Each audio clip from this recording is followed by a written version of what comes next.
Last week on Coop Dreams. As a rookie in need of guidance, I enrolled at Chicken Chick University, where Kathy is a professor. With incredible knowledge of all things chickens, she agreed to review my setup and offer any thoughts on areas I could improve. Those are poultry lice. They're easy enough to treat. Thanks to the Chicken Chick's quick recognition of the lice issue, we were able to provide Pokey with some immediate comfort and relief. My overall grade was around a C, just like old times. One of my long-range plans was to build a garden to raise vegetables and herbs for both our family and our chickens. Lisa Steele from Fresh Eggs Daily was coming out to visit soon, and she's incredibly knowledgeable about gardening, chickens, and the ways to incorporate the two. I'm a rookie chicken keeper, but I know even less about gardening and wanted to have some basic knowledge before Lisa visited. So I tracked down my friend Kevin and started to pick his brain. The local farmers have told me that our soil is not good for growing any kind of crops, and that it would take thousands of dollars to get it right. Kevin did admit the soil test yielded some deficiencies. He did point out that we were currently able to grow some good edible vegetation. They're edible. You're kidding me? No, they are. What does it taste like? It's like you could eat this right here? Not that, no, Lord no. The leaves. Which one do you not know about? Because you've had me eat the purple one, the dandelion, told me to stay away from these ones. I don't know, clovers. Clover's pretty simple. Good night. This is I mean, like I know this. That's like a plantain. Can you eat that? Yeah, you could eat that. Plantain. That's those things that. It's like a banana. Seriously? It's not. It's not a banana. No. So is that what this is going to taste like? No, not even close. It is edible though, right? It is edible, yes. Oh yeah, bit bitter. Bit bitter. Holy cow. Because how did you figure out that all that stuff is edible? Watching your horses and. Well, that you could do that, but also I guess That's what I'm doing. I'm following. But no, over time, people there's many great things that probably people have eaten and died, and we're going to, in honor of him, name that after him. You know, and everyone will know that we do not eat brad. That's the bradweed. This is bradweed. You did eat this, right? Yeah. And if you look at the old recipes for herbal ley. Wait, this isn't the same one you gave me. It's not? No, that's the one you gave me. Oh well. What do you mean, oh well? This is not one that you ate. I just want. You're gonna be all right. Trust me. All the recipes for herbal lays. Honestly, I think my tongue is going numb. I do. I think we ought to hang on. You don't realize this, but your wife has paid me. You won't be. Set him up with the dandelions, and then go with this as your closer. It's like leathery now. Don't throw that away. We need to take that to the hospital. You're gonna be all right. Right, but you haven't eaten this. And tell me, does your tongue change then? Do you feel it? I don't feel my tongue changing. It like swells up and now?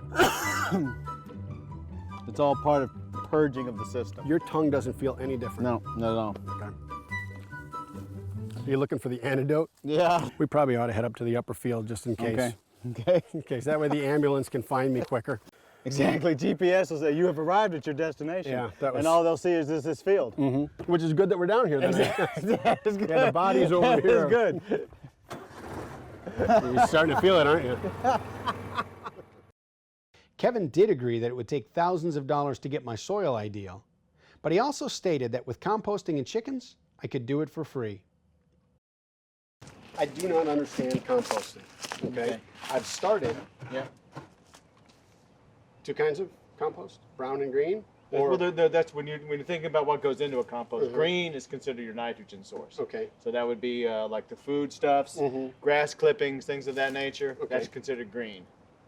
Brown would be things that are higher in carbon, like leaves, straw, things like that. And that's considered brown. And the ash. Yeah, you would mix in a little bit of ash, not a whole lot of that, because that'll too much ash will affect the microbial life in there. But you can mix a little bit of that in there. When do I do this kind of stuff where I turn it and mix it? I do it every day. Every day? Yeah, that's me. I mean, you don't have to, but if that's all it takes. Yeah. Full-time job. I'm just saying. I got covered, so I'd have to. Exactly. If this is all it takes, why not do it every day? All right. He started talking about nitrogen, soil, cover cropping, and other things I didn't understand, but said that in 2 days he could teach me about composting, chicken tractors, and how the two together could get my garden started. I had a basic understanding of composting, but had never heard the term chicken tractor before, and I was excited to learn about both. Kevin set up a bunch of stops for me and promised to introduce me to a number of people who could help. I wanted very much to make a great first impression, so I picked up a new Carhartt t-shirt and sweatshirt. When I took my sweatshirt off, the lady sitting next to me on the plane, the man across the aisle, and the flight attendant all whispered to me that I was covered in fuzz. I didn't think to wash the sweatshirt before wearing it, and my dark t-shirt was covered. In addition, the fuzz was all over the stubble on my head. So much for a great first impression.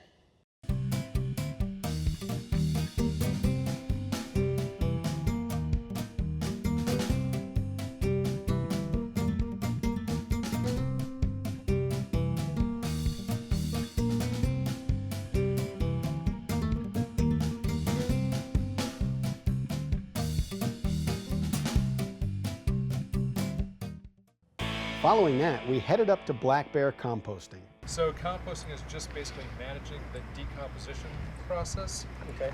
And this process is managed by microbes. And so as a composter, it is your job to keep those microbes happy and create an environment for them to effectively break down the materials that you're working. These microbes that are breaking things down, they need the right mix of materials, they need air, and they need water. Okay. And so our food waste is really, rich in water. It's really water heavy, so we've got that covered. The air is going to be from having irregular shaped, carbon, based materials, and then the recipe of having the right browns to greens is all pulled together here. So our recipe is for every unit of food waste, we have 2 units of leaves and 2 units of wood chips. Here's the finished product. So if I'm a homeowner, so this at one point was pizza crusts, Yep. napkins, You got tree it. bark. You got it. Unreal. So Hey, I appreciate you staying after work. and absolutely. Hey, no teaching me a problem. bit. Hey, So- anytime. And I can get on the Black Bear website and I can go ahead and get your phone number and Absolutely. call you with questions. Yeah, absolutely. The recipe and process of composting was very understandable, and I could see it coming to life in my head. Our next stop was to Timber Creek Organic Farm to see an actual chicken tractor. Having never heard of one before, my mind had all sorts of cartoon images bouncing around. We're trying to intensify our management so that we don't have to bring in fertilizer or fertilizer mixtures. We've got everything we need right here if we manage it correctly. And so what you're looking at is when is a chicken production machine, but when these boxes all get spread out corner to corner, you're also looking at about 300 linear feet of a fertilizer machine. It's moving across this field. And you move it every day? Every day. One unit? Just its own way. Well, what we found with the chicken litter is that, and with the chickens depositing it directly on the field, the nitrogen in their litter, which is a great source of fertilizer, is bound up in organic compounds that sort of time release. So we know that we're applying the nutrients at a rate that's appropriate to the absorption by the soil, by the land.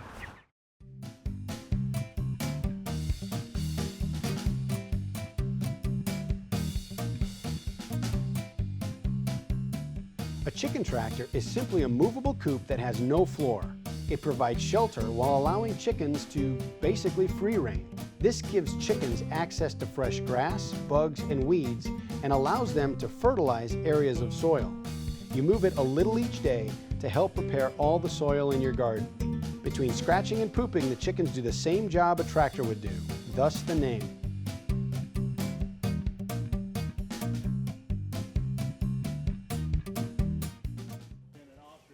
Kevin had a crazy chicken tractor he wanted to show me, so we started heading out, but spotted Timber Creek's free-range hogs and had to stop.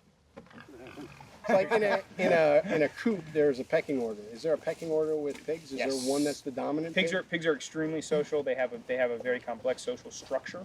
Ththere are pigs that eat first because they're the dominant personality. They're the dominant pigs. My guess is that's not him. It might not be, or he's just taking a break. She is taking a break. Now, this could be this one. They're fighting over loss right here. I see that little one that wants to chew on that log. Well, that was fun. I was ready to see the crazy chicken tractor, and so we headed over to Farfield's Organic Farm. When we got to Farfield's, it was very, very different from what I expected. It was not a big commercial farm with heavy equipment, but rather a kind of holistic farm where they seemed to have a personal relationship with their animals. We use single strand poly wire to retain them. And I step these posts in and we move them every day. And just this single little wire, oh, it's not on, but this single little wire holds back this whole herd. Pretty modest in size, but we're just getting started, so. All right, Brad, you want to move steers for the first time? Absolutely love to. All right. Now this will be the third move of these steers today. So this is You do this, you've you've done it 2 times today? 2 times today. You can see behind you what all they've eaten. You can see the distinguishing line here. Yeah. All right, so now I'm going to teach you a song. Which way do you say we're going? We're going to walk it straight Oh, Lord, I have zero musical talent. Fresh grass, fresh grass. You do that every day? Fresh grass, fresh grass. There they go. Oh, man. Fresh grass. So how'd you learn all? I mean, did you grow up with this, or? I did not. I actually have a grad degree in jazz performance. I picked that up. You I just picked got it up that right there. Picked it up. No, I was a professional musician, and I still am. Are you thinking about sheep? The thought is, started with chickens. I got 4 chickens. Okay. Why are you laughing? That'll keep you busy. Are you being serious or not? No, I'm 100% serious. You got to. I wanted 12, but we settled on 4. Great. So I got 4. We got 32 acres. I'd Great. like to at some point introduce goats, bees, a garden, sheep, wind energy, solar technology, all these kinds of things. But I don't know enough about it yet, so it's just bits and pieces that I pull, and I don't know what that next step will be after the chickens. I think it feels like it's going to be gardening. I would say that's probably prudent. When you do get into thinking about managing fertility on your site in a really closed loop, sustainable way, you've got to think about how nature never farms without animals. Their chicken tractor, I will admit, was unique, but didn't strike me as particularly crazy. It was so great to see all the chickens. And I was thrilled that they had the same egg collecting basket that I did. Because I have 4 hens and I'll have 1 or 2 eggs in the basket. Don't let them. I know, it's my basket of optimism. Go out there every day. Got to start somewhere. Kind of made me feel connected, although I'm always able to clearly see the bottom of mine. So we'll just open this up. Got a little stick here to prop it up. Oh, we got some at work. Grab some eggs from here. Oh, wow. Yeah, sorry, ma'am. We've got some birdie hens, and it's it hurts your heart a bit to take the egg, but right now it's a liability if we don't. And do they ever peck you? They do sometimes, yeah. So, should I just go underneath this one here? If you want to try it, yeah, or I can grab them for you. Okay. Well, let's see what happens here.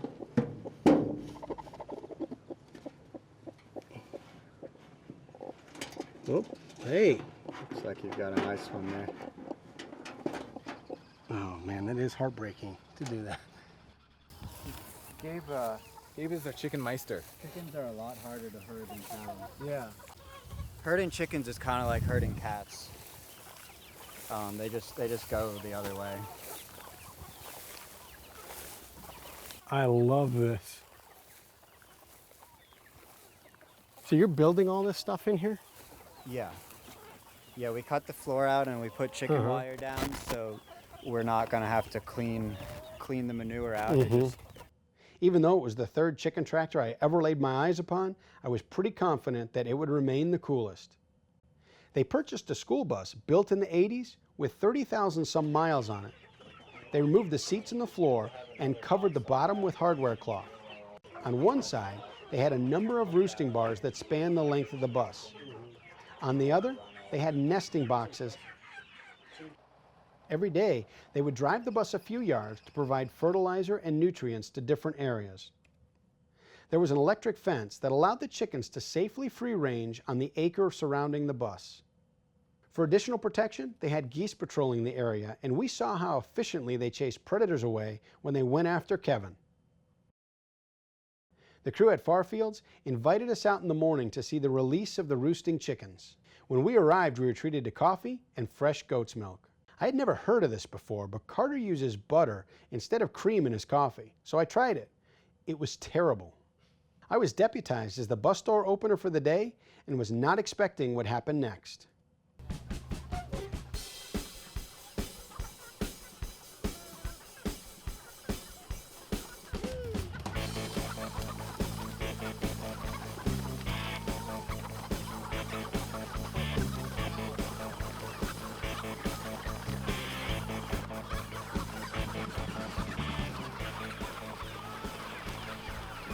Well, I saw all these chickens free ranging yesterday.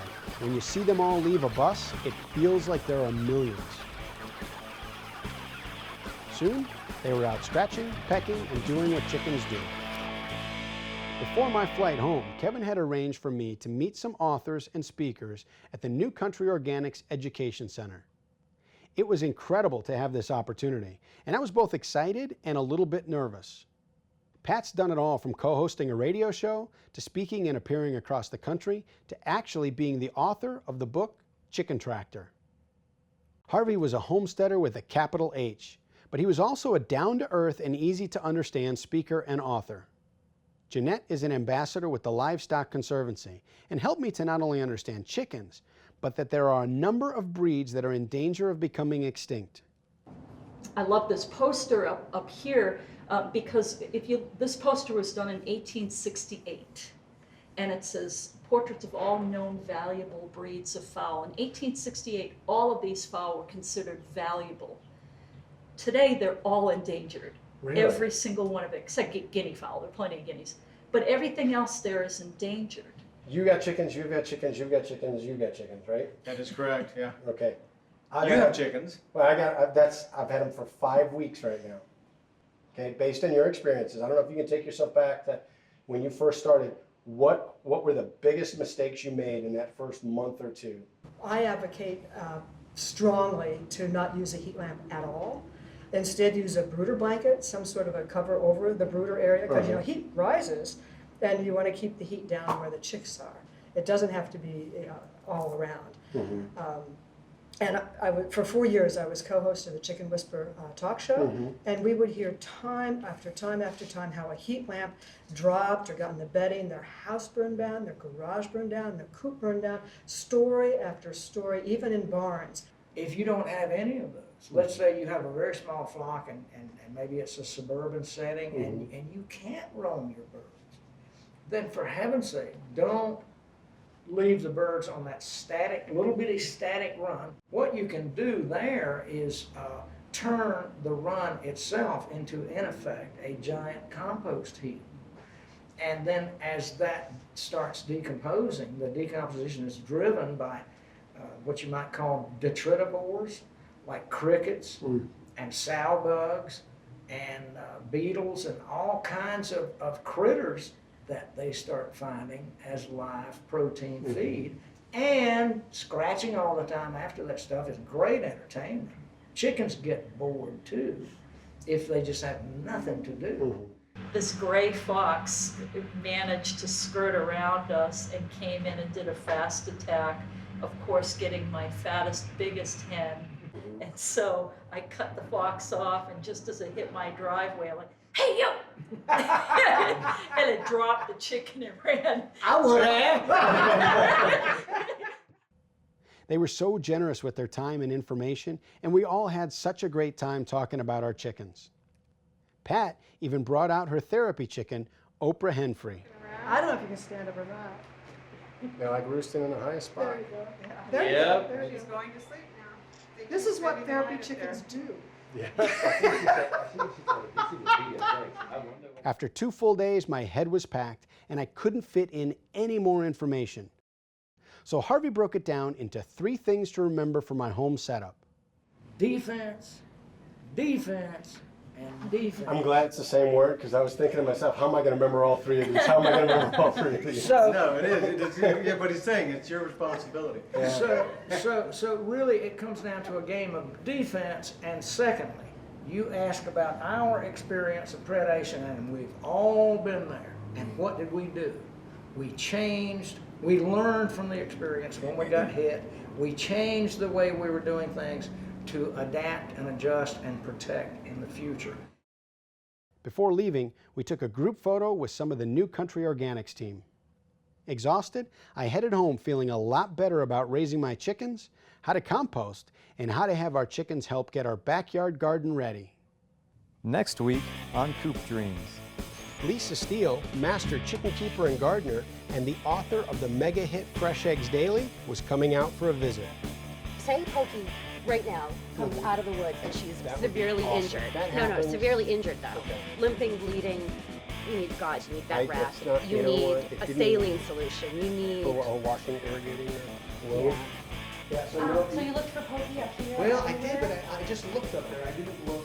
You know, you can break off a coop and just like hang it in your coop, and it helps keep the flies away. And then they can also nibble it at night, like if they get hungry or in the morning, you can let them out quick.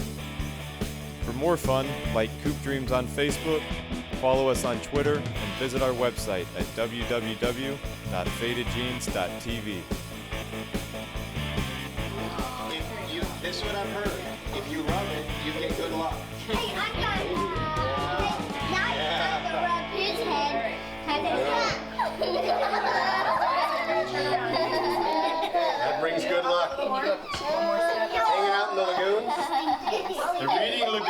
All right, so Shiloh and Cole, let's come this way. Is my hair messed up now? Did you mess my hair up? Yeah. All right, Shiloh and Cole, come on.